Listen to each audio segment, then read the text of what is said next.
আল্লাহ নবী মৃত্যুবরণ করেছেন, কিন্তু তার হুকুম লড়েনি।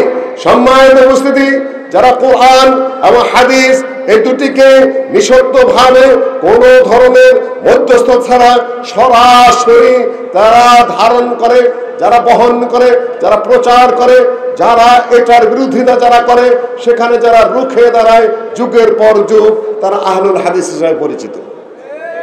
সম্মানিত উপস্থিতি, যেহেতু আমি আমার বক্তব্যই দেব, এটাই স্বাভাবিক, কিন্তু অন্য কারো উপর আক্রমণ আমি করতে যাব না, আমি শুধু দৃষ্টি আকর্ষণ করে যাব। সম্মানিত শ্রোতৃমণ্ডলী, এই আহলুল হাদিস কোথা থেকে আসলো এই ভূখণ্ডে? এখানে বহুত ঐতিহাসিক আমাদের মাননীয় মন্ত্রী তিনি আলোচনা করেছেন ইবনে বতুতাকে নিয়ে এবং শাহজালালকে নিয়ে। এটা অনেক পরবর্তীর ইতিহাস, কিন্তু আরো আগের ইতিহাস হলো সাহাবীগণ এই উপমহাদেশে এসেছিলেন, ভারতে এসেছিলেন। তার উপরে মূল্যবান বই পুস্তক রয়েছে, যেটা মাকদিসির ইতিহাস, সেখানে এবং অন্যান্য যারা ইতিহাস লিখেছেন তারা বর্ণনা করছেন যে আমি যখন ওই দিল্লিতে গিয়ে যাই, মনসুরায় যাই, দেবন এলাকায় যাই, ইত্যাদিতে মুলতান এলাকায় যাই, তখন সেখানে দেখেছি যে সেখানে আহলে হাদিস রয়েছে। আজকের কথা নয়, সুলাইমান নবী তিনি বলেছেন উস ज़माने में इस मकान पे अहले हदीस का रहना एक हैरत अंगेज बात है। ওই যুগে ওই এলাকায় আহলে হাদিস থাকাটা একেবারে একটা হয়রান হওয়ার বিষয়। সম্মানিত উপস্থিতি, আরো আমি দৃষ্টি আকর্ষণ করছি, ইমাম ইবনে কাসির বলছেন ইয়াউমা নাদউ কুল্লা উনাসিন বিইমামিহিম। কোরআনে কারীমের এই আয়াতের তাফসীরে তিনি উল্লেখ করেছেন যেদিন আমি ডাকবো প্রত্যেক মানুষকে তাদের ইমামের সাথে, তাদের নেতার সাথে। ইমাম ইবনে কাসির তার তাফসীরে বলেছেন যে হাদা আকবারু শারাফিন লিআসহাবিল হাদিস লিআন্না ইমামাহুম আন-নবী সাল্লাল্লাহু আলাইহি ওয়াসাল্লাম। এটা হলো আহলুল হাদিসদের সবচেয়ে বড় সম্মানের বিষয়। তাদের কোনো ইমাম নেই, তাদের কোন ধর্মীয় নেতা নেই, তাদের একমাত্র ধর্মীয় নেতা একই জন, তিনি হলেন নবী মুহাম্মদ সাল্লাল্লাহু আলাইহি ওয়াসাল্লাম।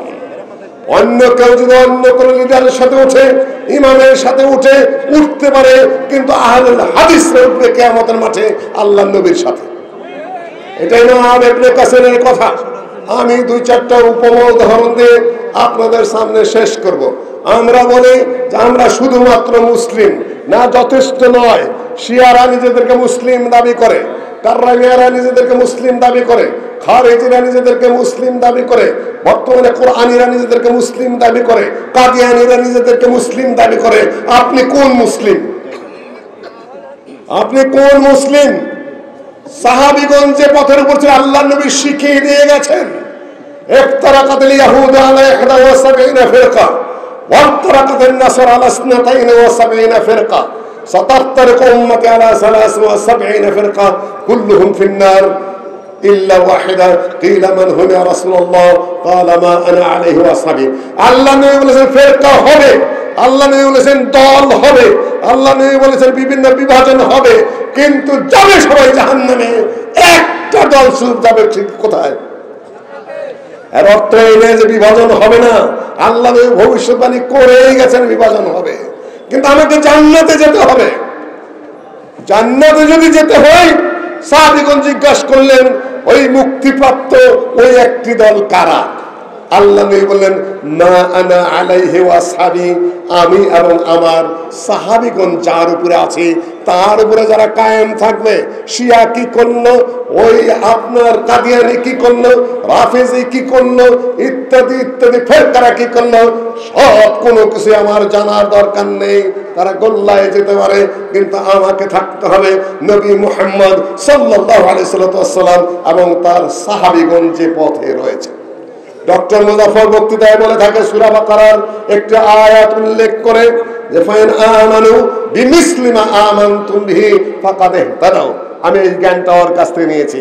যারা ঈমান আনবে তাদের ঈমান আনতে হবে সাহাবীগণের পদ্ধতিতে, কোন পীর সাহেব কি বললেন, কোন ফকির সাহেব কি বললেন, কোন ঠাকুর সাহেব কি বললেন, কোন হুজুর কি বললেন, কোন বুজুর্গ কি বললেন, কে কি বললেন, কিচ্ছু যায় না আসে না। তার কথা আর ওই কুকুরের ভেগের মধ্যে, শিয়ালের কাউ কাউর মধ্যে কোন পার্থক্য নেই যদি তার দলিল কোরআন এবং হাদিসের মধ্যে না থাকে। পরিষ্কার কথা, কোরআনে আছে তাই মানে আমি মুসলিম, হাদিসে আছে তাই মানে আমি মুসলিম, সেটা আবার সহিহ হাদিস আছে সেই জন্য আমি মুসলিম, না হলে অন্য কারো কোনো মূল্যায়নের কারণ নাই।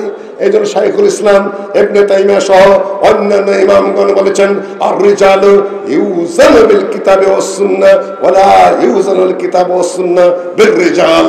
মানুষের কোন পথে আছে, শুদ্ধ পথে না অশুদ্ধ পথে, ভুল পথে না বক্র পথে, তা মাপা হবে কোরআন এবং হাদিসের আলোকে। শরীয়ত কোন মানুষের উপর ভিত্তি করে চলে না, মানুষকে চলতে হবে শরীয়তের ভিত্তিতে।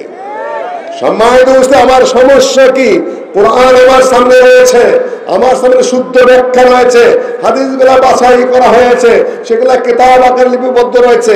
মাননীয় মন্ত্রী সাহেব উপস্থাপন করেছেন সহিহ বুখারী মুসলিম, আপনার তার সাথে তিরমিজি যোগ করেছেন এবং বলেছেন শুধুমাত্র উজবেকিস্তান নয়, ওই area Bukhara, Samarkand, Uzbekistan, Kazakhstan, Tajikistan ইত্যাদি এলাকায় ইমাম বুখারী, ইমাম মুসলিম আর এই দিকে জন্ম, ইমাম তিরমিজির জন্ম ওখানে। মাননীয় মন্ত্রী সাহেব ওখানে বলেছেন এটা রাইট কথা, কিন্তু ইমাম বুখারী কবর বানাইতে বলছেন কিনা প্রশ্ন এই জায়গায়। আমি মাননীয় মন্ত্রীর দৃষ্টি আকর্ষণ করব, ইমাম বুখারী কবর বানাতে বলেন নাই, ইমাম তিরমিজি বলেন নাই আমার কবরে তুমি মাজার বানাও। উনি বলেছেন সৌদি আরবে কবর মাজার নেই সমান, আলহামদুলিল্লাহ এটাই শরীয়ত। মরক্কোতে বলেছেন উনি দেখেন নাই, এটাই শরীয়ত, রাইট শরীয়ত। উনি ওই দিকেই কথা বলেছেন, এই জন্য তাকে ধন্যবাদ। কিন্তু যদি বলেন যে কেউ যদি বলে Bukhara, Samarkand, Uzbekistan, Tajikistan, Kazakhstan, Khwarezm ইত্যাদি ইত্যাদি এলাকায় যে সকল মনীষীদের জন্ম হয়েছে, বুখারী, মুসলিম ইত্যাদি, বুখারী এবং তিরমিজি সহ অন্যান্য বড় বড় মুহাদ্দিসিনদের এবং আলেম ওলামার তাদের কবরে মাজার বানাইতে যদি মাজার যদি বানিয়ে থাকে সেটা বেদাত, সেটা হারাম, সেটা অন্যায়। কেন ইমাম বুখারীও বলেন এটা করতে, ইমাম তিরমিজিটা বলে না, দুইটা গুলিয়ে ফেলা যাবে না। সম্মানিত উপস্থিতি, যে মিথ্যা কেসে ডক্টর মুজাফফরকে ফেলা হয়েছে, তিনি খালি কবরের প্রচার করতেন, তাকে ডক্টর মুজাফফর ঠিক মতো চিনেও না। তাকে দু একদিন সৌদি এম্বাসিতে ডাকাও হয়েছিল, তাকে বলেছে সৌদি অ্যাম্বাসেডরের প্রতিনিধিরা তুমি খালি কবর দেখাও, তুমি খালি মাজার দেখাও, ওহাবি হবে করে গাড়ি দাও, তুমি যেগুলা করো তোমার হজের লাইসেন্স বাতিল করে দেব। আমার সামনে ঘটনা ঘটেছে, কোথায় কে তার উপর আক্রমণ চালালো, কে কি করলো না করলো, কোথায় ডক্টর মুজাফফর তখন আরো বাচ্চা মানুষ, ছেলে মানুষ, তার উপর সেই কেস পড়ে আছে। সে দোয়া করবে আল্লাহ যে তার উপর থেকে বালা মুসিবত তুলে নেয়। সম্মানিত উপস্থিতি, ইমাম বুখারীর মৃত্যুর সময় বলে গেলেন, রাস্তায় যাচ্ছেন, সঙ্গী বললেন, তিনি তখন বললেন আমার মৃত্যুর সময় তাআম্মামা, পাগড়ি বাঁধলেন। আমরা তো পাগড়ি ভুলে গেছি, সৌদি আরবের লাল গোত্রা পরাটা এখন আমরা সুন্নত বানিয়ে ফেলেছি। লাল গোত্রার কোনো শরীয়তের কোনো বিধানই নাই, টুপিরও তেমন নাই, আছে পাগড়ির। আমি এই টুপি পরিয়ে এটা ফ্যাশন, এটা সুন্নত না, নফল না, কিচ্ছু না। যদি কিছু থেকে থাকে সেটা আছে পাগড়ির মধ্যে। আগের যুগের আলেমদেরকে দেখতাম, হাবিবুল্লাহ খান রহমানি, আহমদুল্লাহ রহমানি, মোল্লা আনিসুর রহমান, কবিরুদ্দুর রহমানি সহ যে আলেমদের পিছনের বেঞ্চে বসার যোগ্য না, তারা পাগড়ি বাঁধতেন। আহলে হাদিসরা এখন পাগড়ি বাদ দেয়া, রুমাল দেওয়া শুরু করেছেন। দেন, কোনো সমস্যা নাই, কিন্তু পাগড়ি বাদ দিলেন কেন? ইমাম মুসলিমের মাথায় পাগড়ি থাকতো, বাইনাল কাতিফাইন। ইমাম মুসলিমকে দেখা যাচ্ছে বড় সড়ো মানুষ, সুন্দর মানুষ, লম্বা দাড়ি এবং ঘাড়ের উপরে পাগড়ি। ইমাম বুখারী রাহিমাহুল্লাহ ফাতাআম্মামা, তিনি পাগড়ি মাথায় বাঁধলেন, হেঁটে কিছুদিন গেলেন, সওয়ারিতে উঠবেন, এই সময় বললেন আমার মৃত্যুর সময় হয়ে গেছে, শোনো হে সঙ্গে, আর তুমি আমাকে কাফফিনুনি বিসালাসাত আসওয়াব, তোমরা কিন্তু আমাকে 3 কাপড়ে কাফন দেবে। আর সেই মানুষের কবরে যদি মাজার বানানো হয় তাহলে কখনো সেটা শরীয়ত নয়, শরীয়ত হলো কোরআন এবং হাদিসে। এটাই আহলে হাদিসরা বলে পরিষ্কার হবে। আমিরাতুন নাসিমা তাসলা নারান হামিয়া তুসকা মিন আইনিন আনিয়া। আমল করতে করতে, কাজ করতে করতে পরিশ্রান্ত হয়ে গেলেন, ঘর্মাক্ত হয়ে গেলেন, শীতের মধ্যে উঠলেন, কিন্তু আমলটা কি বেদাতি তরিকায়, সেটা সুন্নতের মধ্যে কিছুই নেই। আমল কবুল হবে কিনা? কিছুই হবে না, কবুল হবে না। কাজই যদি করবেন, আপনি একটা ল্যাবরেটরি করেছেন সায়েন্স ডিপার্টমেন্টে, তাই না? আপনি ভুল পথে যদি ল্যাবরেটরিতে পদার্থগুলো মিশ্রিত করেন, সেটা বিস্ফোরণ ঘটবে না কোনো আবিষ্কার হবে? বিস্ফোরণ ঘটবে। আপনি ভুল পথে যদি ইবাদত করেন শরীয়তের দলিলবিহীন ভাবে, তাহলে সেটা বিস্ফোরণ ঘটবে না, আপনি সওয়াব পাবেন। ভুল হবে সেটা। যুগের পর যুগ আহলুল হাদিসরা শুদ্ধ পথ দেখে এসেছে, সহিহ পথ দেখে এসেছে, মানুষকে সহিহ আকীদার কথা বলে এসেছে, মানুষকে সহিহ আমলের কথা বলে এসেছে, মানুষের সামনে সহিহ হাদিস উপস্থাপন করেছে, মানুষের যে ভুলটা ধরিয়ে দিয়েছে, মানুষের বিভ্রান্তির দিকে তাদেরকে ফিরিয়ে নিয়ে এসেছে। এটাকে অপরাধের সৎ কাজ না ন্যায় কাজ? সেটা ন্যায় কাজ। এবং মানুষ আস্তে আস্তে ইসলাম গ্রহণ করছে নতুন করে, যেমন তেমন মানুষের আকীদা এবং আমল সংশোধিত হচ্ছে, মানুষের গতিবিধি সহিহ হাদিসের দিকে এগিয়ে আসছে। এবং আমাদের এই দারুল হুদা কমপ্লেক্সে কিন্তু সেখানে একটা বিরাট ভূমিকা পালন করে চলেছে। সম্মানিত উপস্থিতি, আজকে কবর পূজা, আজকে মাজার পূজা, আজকে কবর থেকে কিছু আসে এই ধারণা, তারপরে পীর পূজা, ঠাকুর পূজা ইত্যাদি ইত্যাদি মারাত্মক ভাবে যেগুলো চলছিল, সেগুলার অসারতা আস্তে আস্তে আহলুল হাদিসরা প্রমাণ সহকারে মানুষের সামনে উপস্থাপন করছে। আর এই কারণে আমাদের কবর ব্যবসায়ী, মাজার ব্যবসায়ী, পীর পূজারী, তাবিজের ব্যবসায়ী ইত্যাদিদের অবস্থা দিন দিন খারাপ হয়ে আসছে। আর তারা দিন দিন মরণ কামড় দেওয়া শুরু করেছে এবং তারাও বলা বলি শুরু করেছে, দেশটা তখন আহলে হাদিসের হয়ে যাচ্ছে। কি আফসোস! ওই ব্যক্তি, যে ব্যক্তি বলেছিল আহলে হাদিসের পিছনে সালাত হবে না, কেন? যেহেতু মেসাক করে তারা, সালাতের আগ মুহূর্তে দাঁতের গোড়াতে রক্ত পড়ে, ওযু নষ্ট হয়, ইমামের ওযু না থাকলে মুক্তাদের সালাত হয় না, এই জন্য আহলে হাদিসের পিছনে সালাত হয় না। উনি আবার বলে দিলেন, দেশ তো আহলে হাদিসের দিকে চলে যাচ্ছে সব। আহলে হাদিসরা তো তোমার মতো, যারা আহলুল হাদিসের বক্তব্য শুনে তোমার পোস্ট থাকতে পারে, তোমার পজিশন থাকতে পারে, তোমার মাথায় পাগড়ি থাকতে পারে, আগে আল্লামা মুফতি বহুত কিছু থাকতে পারে, কিন্তু সাধারণ মানুষ তোমার মতো মূর্খ না। তারা বুঝে তুমি কোন বিভ্রান্তি করে কথাবার্তা বলছো। তোমার মুখে পান, তোমার মুখে খয়ার, তোমার মুখে জর্দা, তুমি দাঁত মাজো না জীবনে, তুমি দাঁতে ঘষা দিলে রক্ত পড়বে। আহলে হাদিসের লোক কি হলো পচা নাকি? তারা দাঁতের আগে একটু ঘষে। হাদিস সহিহুল বুখারীতে আসওয়াকু মাতাহাতুন লিল ফাম ওয়া মারদাতুন লির-রাব, মেসওয়াক করলে দাঁত পরিষ্কার থাকে, আল্লাহ সন্তুষ্ট হন। এবং কোন কোন সাহাবী মেসওয়াক কানের মধ্যে রাখতেন, সালাতের আগে দাঁতটা একটু ঘষা দিয়ে সালাতে দাঁড়িয়ে যেতেন। ওইখানে কেউ উনি জোরে জোরে ঘষাতেন নাকি রক্ত বের হওয়ার জন্য? এই মুফতি সাহেব এখন বলা শুরু করছে, দেশ আহলে হাদিস হাতেই চলে গেল। যাবে স্বাভাবিক, ভুয়ার কথা, বাজে কথা, আহম্মকের মতো কথা, পেঁচা কোচা কথা মানুষ আর শুনবে না, এটাই স্বাভাবিক। সম্মানিত উপস্থিতি, ডক্টর জাকির নায়েককে বন্ধ করে দিলেন। তারপরে সেই যুগে ছিল এক আধা নাস্তিক পররাষ্ট্র, সে তখন তথ্য মন্ত্রী ছিলেন, তিনি সুযোগটা নিয়ে নিলেন। জাকির নায়েকের কথার মধ্যে নাকি ইসলাম বিরোধিতা আছে, জাকির নায়েকের কথার মধ্যে নাকি একেবারে ধর্মের বিরোধিতা আছে, কুরআন সুন্নাহর সাথে যায় না, বলতেছে কে? এক আধা নাস্তিক মন্ত্রী। ধর্মের প্রতি তার কত মহব্বত! আর মাঠে নামিয়ে দিলেন তাদের খালাতো ভাইগুলাকে, দুনিয়ার যত বেদাতি, দুনিয়ার যত কবর পূজারী, দুনিয়ার যত মাজার পূজারী, সব মিলা বেদাতি, নাস্তিক আর মাজার পূজারীরা সব একত্র হয়ে ডক্টর জাকির নায়েকের বিরুদ্ধে লাগলেন। প্রচার বন্ধ আছে? প্রচার বন্ধ আছে? ধর্মকে বন্ধ করা যায় না, সত্য কথা বন্ধ করা যায় না। ধর্মের ঢাকনাকে আপনি বাজে না, আপনি বাজে না। মন্ত্রী সাহেব বলে গেলেন, যদি সৎ লোকেরা পিছিয়ে থাকে, জীবনের ঝুঁকি যদি না নেয়, প্রতিবাদ যদি করতে না যায়, অসৎ লোকেরাই প্রাধান্য পাবে। আপনি এইরকম ঠিক একই কথা, দিনের কথা, ধর্মের কথা, আকীদার কথা, সুন্নতের কথা, শিরকের বিরোধিতার কথা, বেদাতের বিরোধিতার কথা, সহিহ হাদিসের উপরে আমলের কথা আপনি যদি সাহসিকতার সাথে না বলেন, তাহলে বেদাতিরাই প্রাধান্য পেয়ে যাবে। বহু মামলা মাথায় নিয়ে, বহু মোকদ্দমা মাথায় নিয়ে, বহু সমস্যা মাথায় নিয়ে, মাঠে ময়দানে বহু কিছু নিয়ে যারা দিন ধর্ম প্রচার করে চলেছেন আগের থেকে, এখন তো আমরা রাজকীয় হালতে আছি। যে সময় এমনি ফজল হাইটা হাইটা যাইতেন, আব্দুল গনি সাহেব সেক্রেটারি জেনারেল সাহেব সাইকেল নিয়ে যখন জামালপুরতে আমাদের গ্রামে ভাদুরিচরে যাইতেন, আনিসুর রহমান হাইটা হাইটা যাইতেন, বই দুই হাতে নিয়ে যখন ত্রিশালি যাইতেন ঘোড়ার গাড়িতে চলে, এটা আমাদের নিজেদের দেখা সব। সেই হিসাবে আমরা রাজকীয় হালাত এখন দিন প্রচার করি। আলহামদুলিল্লাহ, এত তারা কষ্ট করে ফিল্ডগুলো তৈরি করে দিয়ে গেছেন, সেখানে আমরা বক্তব্য দিচ্ছি মাত্র, আমাদের তেমন কোনো অবদান আসলে নাই। তারপরেও যতটুকু করা হচ্ছে আল্লাহ কবুল করে নিন। এই যে ছড়ে যাচ্ছে চিটাগাঙ্গের মতো একটা জায়গা, যেখানে কাবার ঘরে হজে গিয়ে কাবার ঘরের তোয়াফ করে আর বলে পর্দায় দেখো অনবীরের মাজার, এত বড় কবর পূজার পীর পূজারি।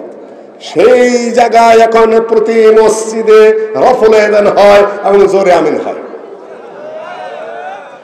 কোন এক ইমাম সাহেব সেদিন আমার বন্ধু বর্ণনা দিলেন, ডিপার্টমেন্টের চেয়ারম্যান সাহেব, উনি উপস্থিত ছিলেন, যে যখন ইমাম গায়রুল মাগদুবি আলাইহিম ওয়ালাদ-দাল্লিন বলেছে, পাশের থেকে আপনাদের 5-7 জন আমিন বলে ফেলেছে। ইমাম সাহেব সালাম করে যাই, সাহসিকতাতে বলছে, মুসল্লি ভাইরা আমার সালাতে কি কোনো ভুল হয়েছে? যে না, কোনো ভুল হয় নাই। তাহলে বলেন তো সহযোগিতা দিলাম কেন? যে আমরা তো কোনো কারণ খুঁজে পাই না। বলতেছে যে আমার পিছনে কয়েকটা বাজে ছেলে দাঁড়িয়েছে, ওরা জোরে আমিন বলেছে, এই জন্য সহযোগিতা দিলাম। আরে বাস্তব কথা, বানাওটি একদম আল্লাহ বলেছেন, ইদা ক্বালাল ইমামু গায়রুল মাগদুবি আলাইহিম ওয়ালাদ-দাল্লিন ফাকুলু আমিন ফাইন্নাহু মান ওয়াফাকা তা'মিনুহু তা'মিনাল মালায়েকা গফিরা লাহু মা তাকাদ্দামা মিন যামবি। যখন ইমাম গায়রুল মাগদুবি আলাইহিম ওয়ালাদ-দাল্লিন বলবে, তখন হে মুসল্লিরা, মুক্তাদিরা, তোমরা তার সাথে সাথে আমিন বলো। যখন আমিন বলার সাথে সাথে ঊর্ধ্বকাতের ফেরেশতারা উচ্চ স্বরে আমিন বলে, উত্তমাদের উচ্চ স্বরে আমিন বলা এবং ফেরেশতাদের আমিন বলা যখন কোইনসাইড করে, যখন ক্রস করে, একত্রিত সমস্যার যখন আওয়াজ হয়ে যায়, এই মুসল্লিদের সকল সাগিরা গুনাহ মাফ হয়ে যায়। আর উনি দেন সুজদা। সম্মানিত উপস্থিতি, এই জাতীয় পরিস্থিতি থেকে এই দেশকে উদ্ধার করা, মিলাদ খতম এখন উঠে যাচ্ছে, আপনারা দেখতে পাচ্ছেন। সংগ্রাম কাদের? সংগ্রাম কাদের? মিলাদ খতম, সংগ্রাম কাদের? কবর পূজা কমে যাচ্ছে, সংগ্রাম কাদের? এই ভূখণ্ডে, যে ভূখণ্ডে আমাদের মাননীয় মন্ত্রী সাহেব আলোচনা করে গেলেন, এই ভূখণ্ডে একটা যুদ্ধ অনেক পরে হয়েছে। এর আগের যে যুদ্ধগুলা, সেগুলা 2-1 লাইনের আমি বলে দিচ্ছি। ওই ভারতে ওই শিখদের বিরুদ্ধে যুদ্ধ, ওই ইংরেজদের বিরুদ্ধে যুদ্ধ, ওই ধানি খোলার যে আপনার জেহাদি ক্যাম্প, ঢাকার যে হাজি বট্টু হাজির, ওইটা এই বগুড়ার যে জেহাদি ক্যাম্প, এই পদ্মা নদীর 2 পারে, ওপার এবং এপার মিলে যে সকল জেহাদি ক্যাম্পগুলো, ওদিকে সাতক্ষীরা, খুলনা সহ বিভিন্ন জায়গায়, আমি আজকে লিস্ট পড়ব না। আল্লামা আব্দুল হাই কাফি প্রায় 25-30 জনের নাম উল্লেখ করেছেন, তার সাথে আমিও কিছু যোগ করেছি, ইত্যাদি ইত্যাদি মিলে।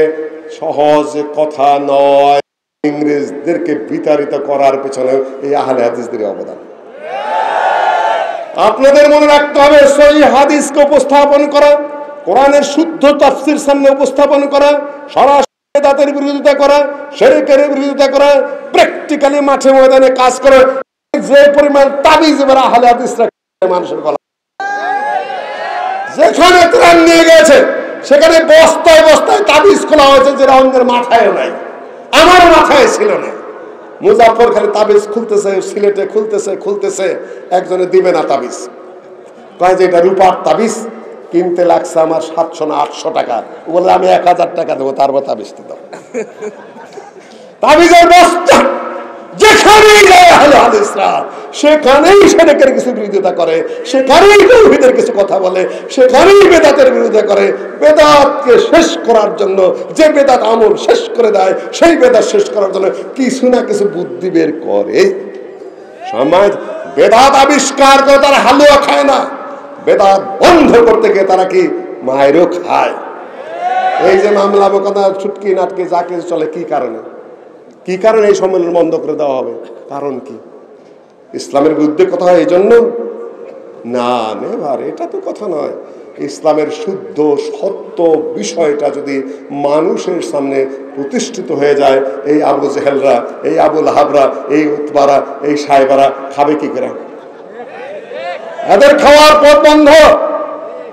আবু জেহেল হয়ে যাবে, আবুল হাকাম আর থাকবে না।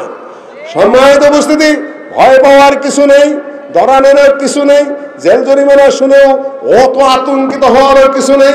এগুলা তো কিছু কিছু ঘটবেই। যদি আপনি হেরে যান অত্যাচারের সামনে, আপনি যদি জুলুমের সামনে হেরে যান, আপনি যদি মামলার, দেখুন রাজনৈতিক নেতার সাহস দেখুন, যে জীবনের পথেই যুদ্ধ করা শুরু করেছি, রাজনীতি করলে সেটা নিজেই বলছে খারাপ জায়গা, তাদেরও বিরুদ্ধে লোক লাগা আছে, পথে পথে সমস্যা তাদেরও আছে। আখিরাতের কি হবে তা তো আল্লাহই ভালো জানেন, সেটা ভালো হিসেবে আল্লাহ কবুল করুন। কিন্তু যারা দ্বীনের কাজ করছেন, তাওহীদের কাজ করছেন, সুন্নতের কাজ করছেন, সহিহ হাদিসের কাজ করছেন, আল্লাহ নবীর পক্ষে কাজ করছেন, আল্লাহর পক্ষে কাজ করছেন, দুনিয়াতে তাদের খায়ের আছে, আখিরাতে তাদের ভালোই আছে, আপনি ভয় পাবেন কেন? ভয় যদি পেয়ে যান হেরে যাবেন, ভাষা ঘুরানো যাবে না। আমি বেশি কথা বলবো না, নেতৃবৃন্দ উপস্থাপন আছেন, কিছুটা ঘাবড়ানো কথাবার্তা বলা হয়ে গেছে, ভুল মেসেজ যেন না চায়। সেটা হলো পার্লামেন্টে আমাদের একজন মুরব্বী বহুত খেদমত করে না আহলে হাদিসের, স্লিপ অফ টাং হয়ে গেছে, এটা সত্য কথা। কিছু ভালো কথা এসেছে এবং জাতির কাছে মেসেজ গেছে, সেটা আহলে হাদিসরা ভোট দেয়, ভোট হারাম নয়। কাবি সাহেব ভোট হারাম বলেন নাই, তুমি বলবা কেন? কাবি সাহেবের যেতে বড় চিন্তাবিদ ছিল না, সেখানে নির্বাচন হয়েছে, আকরম খান নির্বাচন করেছেন, আব্দুল্লাহ বাকি নির্বাচন করেছেন, তার মৌলানা রমজান আলী প্রিন্সিপাল সাহেব নির্বাচন করেছেন আপনার অর্গানাইজিং সেক্রেটারি আব্দুল্লাহ সালাফি নির্বাচন করেছেন। নিজামী বিভিন্ন পার্টি বোর্ড থেকে আপনি হঠাৎ করে এসে বলে দেবেন নির্বাচন হারাম, সংগঠন হারাম, সংগঠন বিদ্বেষ, এই সেই বাহুল্য কথাবার্তা ছড়ানোর কোনো অর্থ নেই। কাজেই আমি বলবো যে এগুলা জায়েজ, কিন্তু এতটুকু আহলে হাদিসরা ভোটার, ভোট দেন, রাজনীতি বিমুখ না, কিন্তু অরাজনৈতিক নয়। কিন্তু ধর্মের রাজনীতি আছে, বলতে হতো নির্দলীয় শব্দটা অরাজনৈতিক হয়ে গেছে, স্লিপ অফ টাং। এর অর্থ কোনো ভুল মেসেজ যাওয়ার কোনো অবকাশ নেই যে আহলে হাদিসরা রাজনীতি বিরোধী, রাজনীতি করেই তারা বড় হয়েছে, রাজনীতি ইনশাল্লাহ করে এবং করবে। হয়তো ভোটাভুটি নাও করতে পারে, সেটা অন্য বিষয়। সম্মানিত উপস্থিতি, আমি আর বেশি দূর আগাবো না, মেসেজটা শুধু ক্লিয়ার করে দিলাম। বক্তব্য যা এসেছে সেটা ভালো কথা। আমি শুধু অনুরোধ করবো, এখানে প্রকাশ্য ময়দান থেকে কাফি সাহেবকে প্রথম থেকে শেষ পর্যন্ত পড়তে হবে এক একজন নেতাকে। সেটা হলো আহলে হাদিস পরিচিতি পড়তে হবে, ইসলামের রাজনৈতিক সূত্র পড়তে হবে, তারপর 40 প্রশ্নের জবাব পড়তে হবে, তাদেরকে পাকিস্তানের শাসন সংবিধান পড়তে হবে, ইসলামী অর্থনীতির ক খ পড়তে হবে। বইগুলা 10 বার পড়ার পরে আপনি একটা মন্তব্য করতে পারবেন। পড়াশোনা না করে মন্তব্য করলে বক্তব্য বিভিন্ন ধরনের হয়ে যাবে। আমরা একটা শৃঙ্খলা আনতে চাচ্ছি। সেদিন কথা বলছিল ওই নতুন করে ফিরে এসেছে প্রফেসর সাহেব সৌদি আরব থেকে, আলেমদের একটা খুব দ্রুত গতিতে একটা বোর্ড হওয়া দরকার, যাতে পক্ষে বিপক্ষে এই বিক্ষিপ্ত, আমাকে সাবজেক্ট দিয়েছিল জিকেতে, এত লম্বা করেছিল বিষয়বস্তু, আমি গুছিয়ে আনতে পারি নাই। এখন সবচেয়ে বড় প্রশ্ন হয়ে গেছে যে বক্তব্য যেন বিশৃঙ্খল না হয়, কিছু কিছু দ্বিমত থাকবে, কিছু কিছু বিরোধ থাকবে, কথাবার্তা একটু একটু থাকবে, বক্তব্য বন্ধ করা যাবে না। কিন্তু জাতীয় পর্যায়ে আহলে হাদিসের পক্ষ থেকে যে বক্তব্য যাবে, সেখানে যেন ভক্ত সবারই আছে কম বেশি, কারণ 1000, 2000, 5000, 7000 ভক্ত আছে, সেই ভক্ত নেই পুলকিত, সেখানে যেভাবে কথা বললে ঠিক বা ঠিক হয় সেইভাবেই আমরা বক্তব্য দিয়ে চলেছি। ভুলে যান ওগুলা কথা, সেন্টার থেকে যে ধরনের কথাবার্তা আসবে সেটাকে আপনার কানে নিতে হবে। সম্মানিত উপস্থিতি, আমি আমার বক্তব্য শেষ করতে যাচ্ছি। আলহামদুলিল্লাহ, পরিস্থিতি ভালোর দিকে এগিয়ে চলেছে আমাদের কার্যক্রম, আমরা কাছাকাছি সবাই এসে যাচ্ছি। মূলত মৌলিক দ্বিমত নেই। অনেকেই বলতে চান মুখস্থ বক্তব্য শিখে দেওয়া হয়েছে, কিসের আহলে হাদিস হলো? মন্ত্রী মহোদয় যেমন বলে গেলেন ইসলাম গ্রহণ করছে মানুষ খুব বেশি বেশি, কিন্তু মুসলিমদের মধ্যে সবচেয়ে বিরোধ বেশি। ওটা আল্লাহ নবী বলে গেছে বিরোধ থাকবে, কিন্তু হকটা খুঁজে জান্নাতে যেতে হবে। কথা প্রসঙ্গ আসলেই বলেন যে আহলে হাদিসরা তো এই তোমরা তো অনেক দল। আরে কিসের অনেক দল? সবচেয়ে বৃহত্তর দল জমিয়ত আহলে হাদিস। সামান্য কেউ দুই একটা সংগঠনের সাইনবোর্ড আছে, তারা তাদের ভাবমতে কাজ করে, কথা এক, কাজও এক, আমল এক, গতিবিধি এক। কেউ ভক্ত বেশি থাকলে দুই একটা স্লিপ অফ টাঙ্গে ডাইন বাম কথাবার্তা একটু হয়, থাকতেই পারে, কোনো সমস্যা নেই। কিন্তু সুযোগটা নিচ্ছে সাংঘাতিকভাবে। মূলত আপনাদেরকে আর প্রতিবাদ করতে হবে যে আমাদের এটা শুধু কিছু সাইনবোর্ড, আমরা একই নীতির উপর আছি। সুযোগ আমরা কাউকেই দেব না, পরিষ্কার কথা। বাকি যেটুকু সমস্যা আছে আমরা এখন আবার গোছানোর তালে আছি, গুছিয়ে আসছি, কাছাকাছি আসছি। সবাই যদি আপনাদেরও দাবি আছে সেই পথ ধরে আমরা আরো সুষ্ঠু কথা, সুষ্ঠু বক্তব্য, একই ধরনের ভাষা, একই ধরনের কথাবার্তা মাঠে ছেড়ে দিতে পারবো। বাকি আর আমি বাড়াবো না, শুধুমাত্র এইটুকু বলবো যে যেভাবে আহলে হাদিস বেড়ে যাচ্ছে, 4-5 কোটি পর্যন্ত পৌঁছে গেছে আলহামদুলিল্লাহ, তাদেরকে ঐক্যবদ্ধভাবে সমাজে দাঁড়িয়ে থাকতে হবে। আর আমি বেশি কিছু বললাম না, কেননা বক্তব্য মেরে জবান मेरे लिसान आज मसलहतन खामोश है। उगरना ये भी शोला बयान था, मेरे लिसान आज मसलहत पे खामोश है। उगरना ये भी शोला बयान था, आज दिल के आरज़े में क्या है उसको निधन। उगरना ये बंदा कभी कड़ियाल जबान था। আমি খুব কড়া ভাষায় বহু কথা বলতে জানি, সুযোগ এসেছে, কিন্তু আমি বলবো না, কেন আমার জাতির, আমার কওমের মাসলাহাত ভালোর দিকে যাচ্ছে। ভালোর দিকে যাক, ভালো কামনা করি। রাত্রি অনেক, আপনার ধৈর্যের সাথে অপেক্ষা করছেন, আর অপেক্ষা করবেন, দোয়া করতে থাকুন। ইনশাআল্লাহ আপনারা যে ভালো চান সেই ভালোই আসবে। আসসালামু আলাইকুম ওয়া রাহমাতুল্লাহ।